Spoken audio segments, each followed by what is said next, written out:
Hola, mi amor. ¿Qué tal? Muy bien, mi amor. Gracias. All right, ladies and gents. Today we're going to review the bike after I had it now a year, just about over a year. I've covered nearly 4,000 miles. So it's nice to have a review about the bike after all these miles. It's first year. We don't seem to get a lot of reviews on YouTube's regarding year, second year, third year. It's all about, oh, I'm trying this new model, blah blah blah. Yeah, Mira's not shaking, all that. So I thought it'd be good to share with you after 12 months, 13 months actually, 4,000 miles, how it's been. Where was I? We'll start with reliability. I honestly can say no issues with the bike whatsoever. Nada. Absolutely nada. Not even little bits. So that's thumbs up and it's good news. 4,000 miles, nothing. I had to take back to the garage to sort, little things to sort, nothing. So that's been, we can say it's 100% reliability. 13 months, 4,000 miles, great. You should expect that really from BMW. Well, let's say the things about I do like about the bikes and some things I don't. Let's start with the positive, which is there's quite a lot. The bike is superb to ride. It's planted on the road. It's fantastic on cornering. It's got, this one is the, when I bought it is, yeah, the only thing the bike didn't come because it wasn't in stock is the SOS warning. If you drop the bike or have an accident, it dials automatically to BMW. We don't have that. We don't have the sat nav. In my opinion, it's a waste of time, to be honest, to do the sat nav. But everything else is on the bike. As I say, it's brilliant to ride, comfortable, safe. You really feel safe. It's planted on the road like I don't know what. I can't fault it. I really can't fault it. Well, let's start with the top here. It's got 4 different modes. Obviously, if you know, rain, road, dynamic, enduro. I've tried all of them.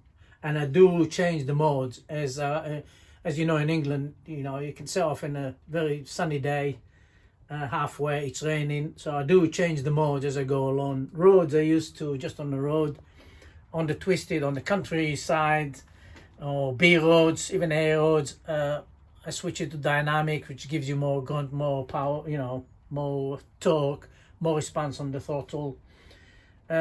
If it rains and if the road is wet, I switch it on to rain mode. I did get once by mistake down into a single lane, what I call single lane, although it's a track lane, but it's a lane that probably been used years and years ago with vehicles, but hasn't been used. One of the apps that I've tried, Kalimoto, just got me down to that lane, and it was for over 2 miles. You could not turn. You basically had to carry on until I got out of it. So I put in endurance because there were gravels, stones, everything. And I'm not that experienced rider, especially off-road.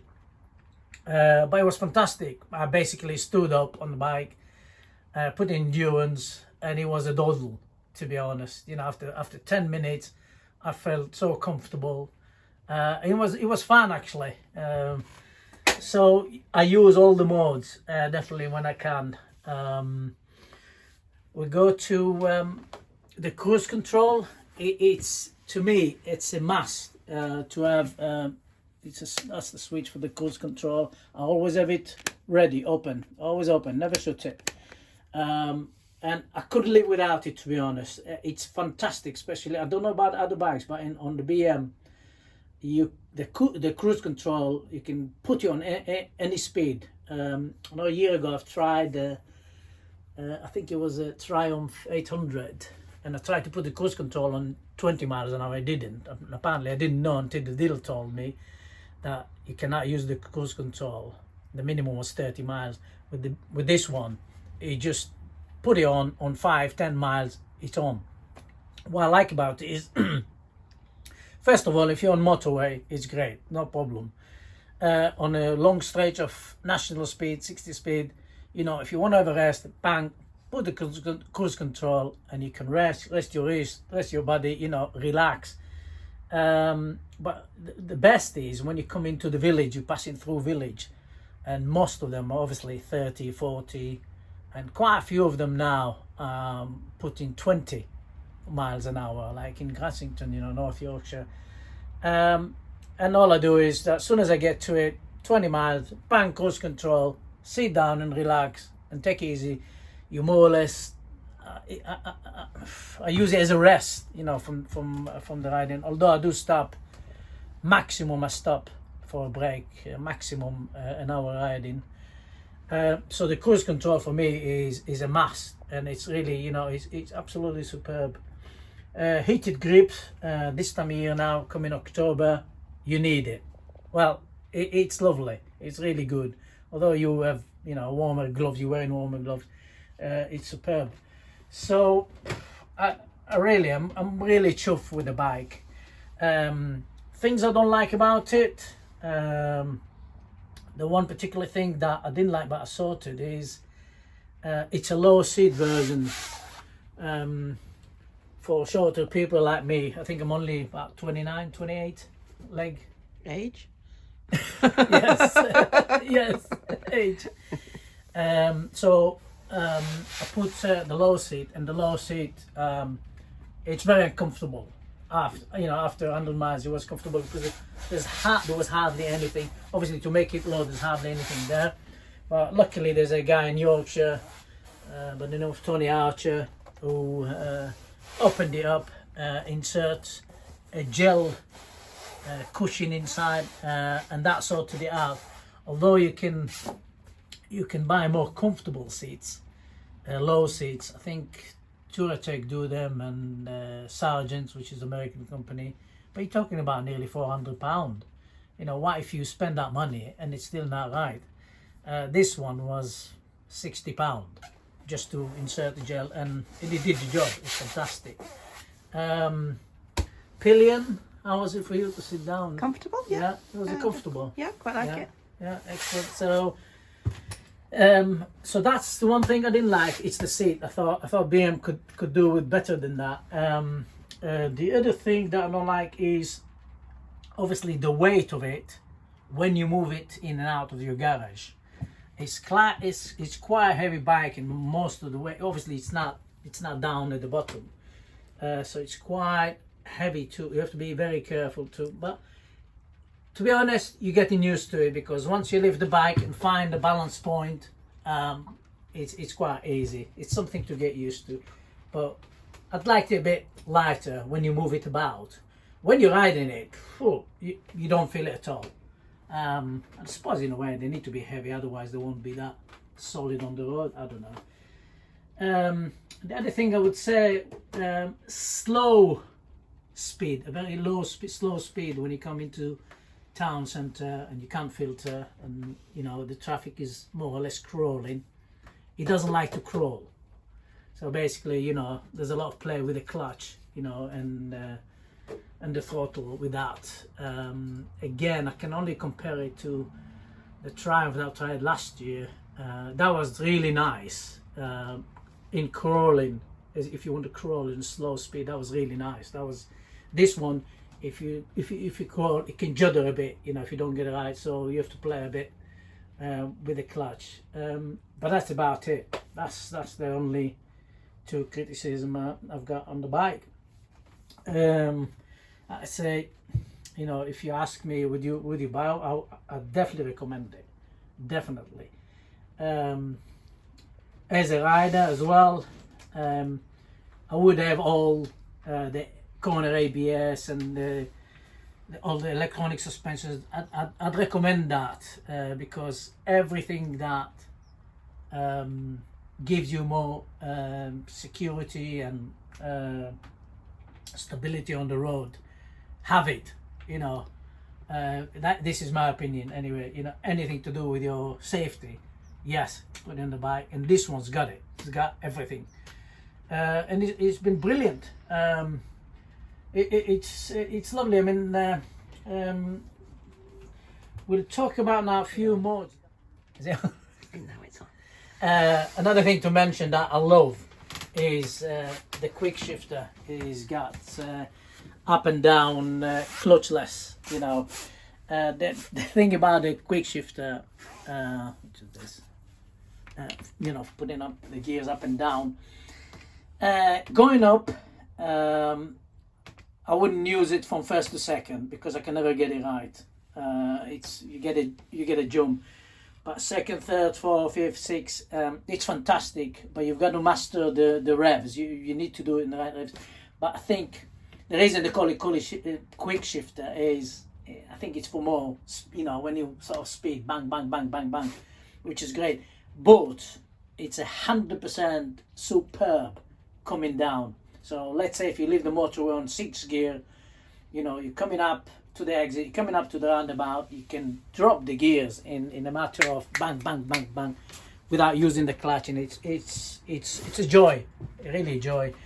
The other thing I love about this bike is the engine braking on it is superb. When I say braking engine, I hope I'm describing it right, is if you just come to, you know, a big sharp bend, and you kind of bit, you know, if you work your way in, I don't use a lot of my brakes. I just close the throttle, and I master that just by closing the throttles.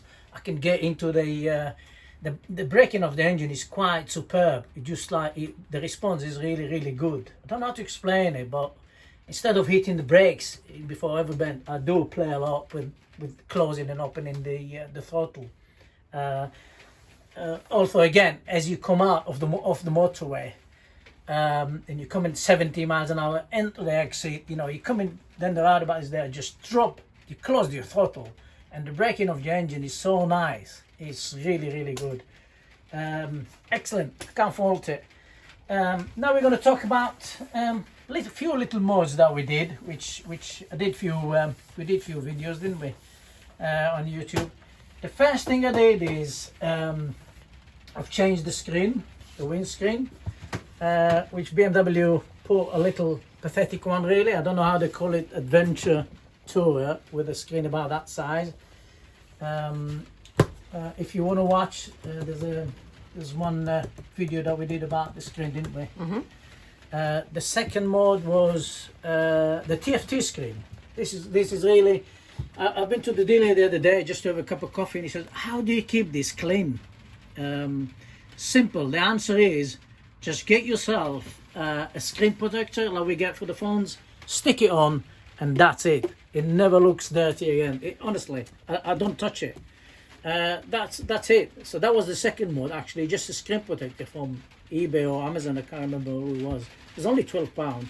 Of course, it protects your screen as well.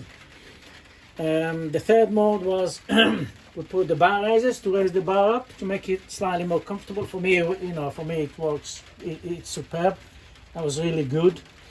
The next one we put another video about the bar raisers, isn't there? Yeah, there is. If you look for the video, there's a video about how we fitted it. Then we fitted the engine bars, the protection bars for the engine. There's a video about that. What else did we put there? We spent a lot on it, haven't we? The side stand extender. You can see the feet is a bit bigger. And we decided on that when we went for a ride for a picnic, didn't we? Parked it on the grass. And Sunk. it sunk. It was quite a job actually lifting it out. So I'd recommend that. There it was, just there at that point in that field. The mode is come around the corner. The brake lever, that bit is extra, just to lift you up a bit, because if you look at me, when I wanted to brake, my foot was just going a bit too far and I didn't like it. So that raised it up to more or less nearly level with my foot. So I can just touch it. We put the Hepco and Becker's panniers, which are there. Can you see them? Unfortunately with COVID, Not going nowhere. we can't, well, not a long trip, so we can't put a review about it yet because I haven't tried them yet. But the brackets are at least not intrusive. I really like them. They look like part of the bike. That's about it. That's almost. I'm not going to bother about changing the exhaust because to me the sound is fantastic as it is. And I think that's it, isn't it? The bag, that's always on the bike. I think I'll do a separate video about it because that's been really good. Very good, isn't it? Useful. Yeah, so I feel that actually when we went to a picnic we managed to put everything in this bag, didn't we? We did. Lunch, Picnic picnic blanket. blanket, everything was in that bag. That's it, that's all the mods really.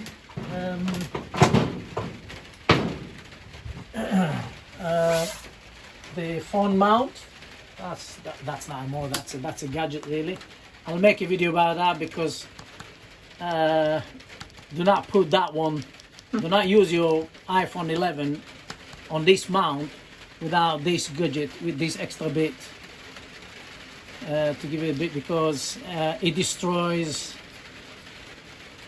Well, when Quadlock sold that separately, if you put it on the handlebar, you put your iPhone 11 on it.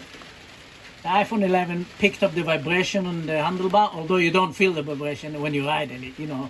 The tiny vibration actually managed to damage this stabilizer on the camera, one of the cameras. So that was an issue. That's a long story. If you cut the long story short, do not use that without this gadget that the Quadlock brought in to improve it.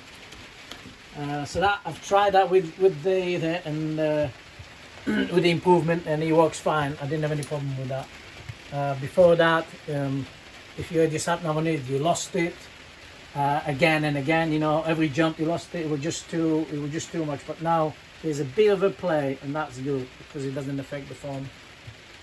Luckily, Apple repaired the camera at no extra cost because it was still under the warranty. That's it basically. Now what we're going to talk about now.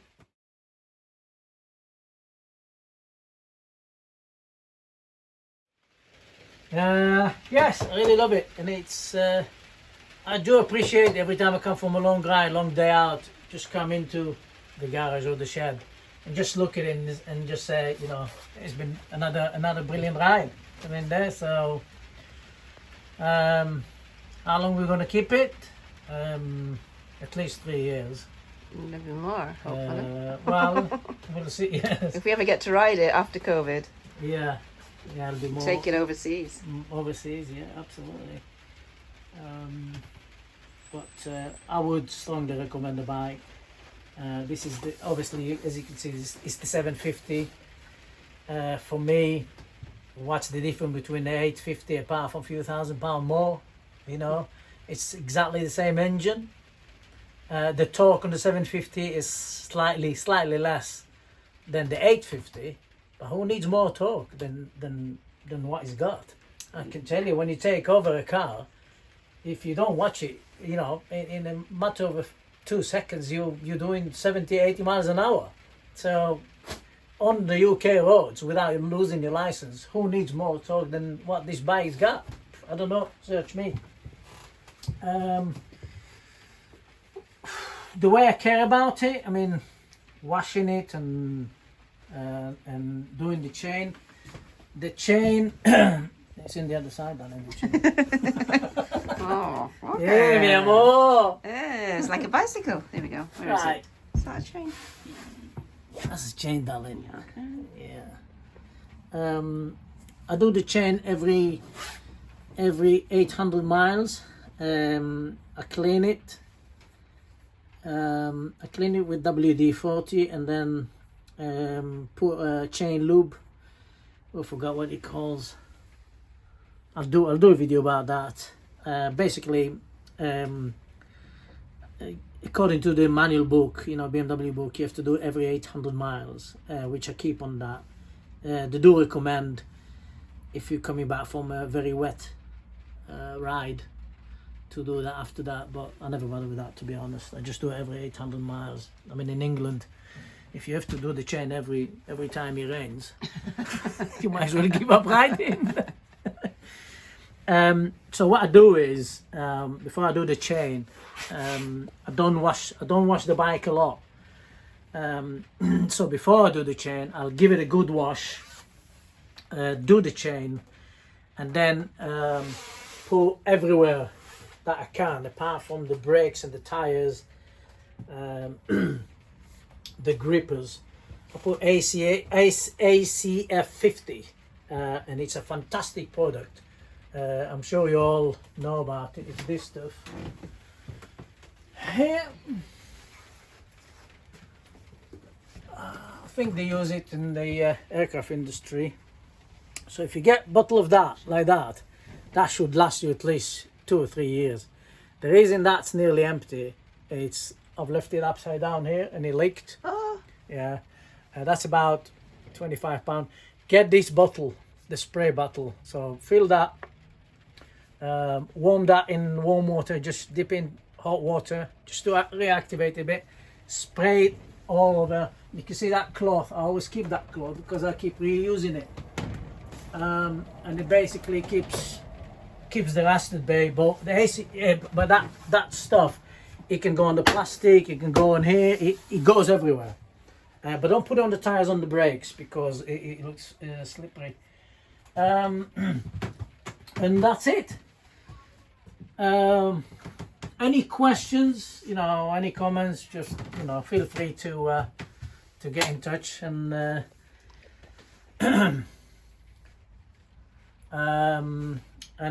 we'll respond straight away. Don't forget, thumbs up if you like the video, subscribe like everybody else has, and as you notice, I'm only in this for 13 months now, and there's a little advice that I like to give to newcomers. There's nothing to do with riding or anything like that. It's about buying products. You see a product that you want for your bike, it's very natural to go and see reviews on YouTube, and I've probably been a bit naive. What happens in YouTube's, some YouTubers are professional YouTubers, and then basically what they get is they get this free, they get this free, they get the panniers free, they get everything free, and they give you reviews, and oh, this is good quality, this is that, fantastic. But guess what? They haven't paid a penny for it. So you go and buy, like we found with this, that problem that nobody mentioned, that they had a problem with that on YouTube at all. You take the word for it like an idiot, basically like an idiot, really, and you find out after a week, 2 weeks, month, 2 months, the goods are no good. And guess what? You're trying to go back on YouTube. It says, anybody mention about this product, that product that failed? They don't. Basically, the big YouTubers, they get stuff bombarded into them free, so they can review it, on the YouTube, and basically positively. Never ever. I tell you what, the best advice I can give you is, do not listen to these reviews unless they paid for it. Unless they paid for the product themselves from their own pocket, listen to it and say, take their advice or take the review. They haven't paid for the product. Listen, some of them gets GoPro's cameras for free delivered to them to reviews.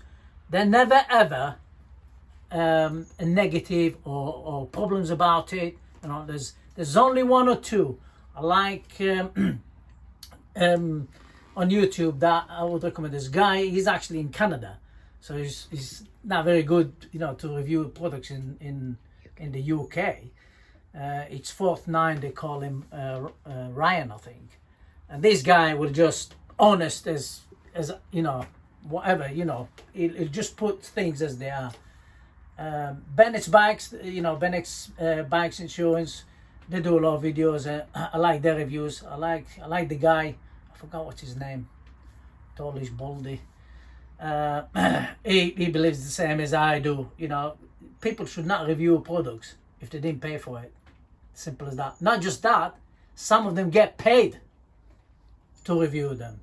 So by all means, go on YouTube, have a look how the product looks like and all that. But if you want reviews, honest reviews, join motorbike forums in the UK or in the country there.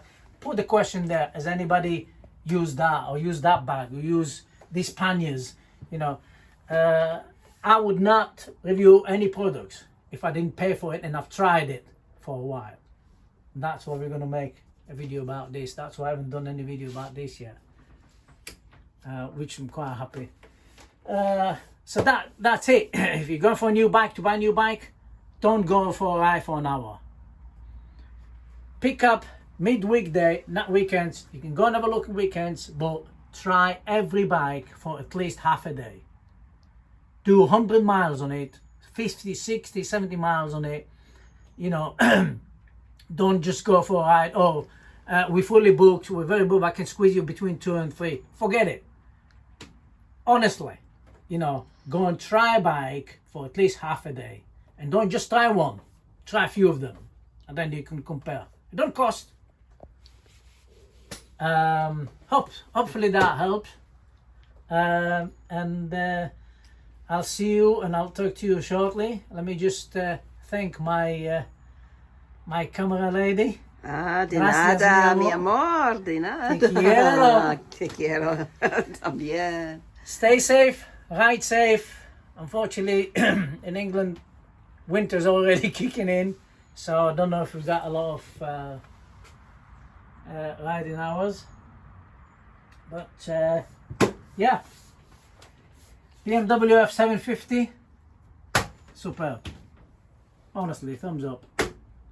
So far, anyway. Touch wood.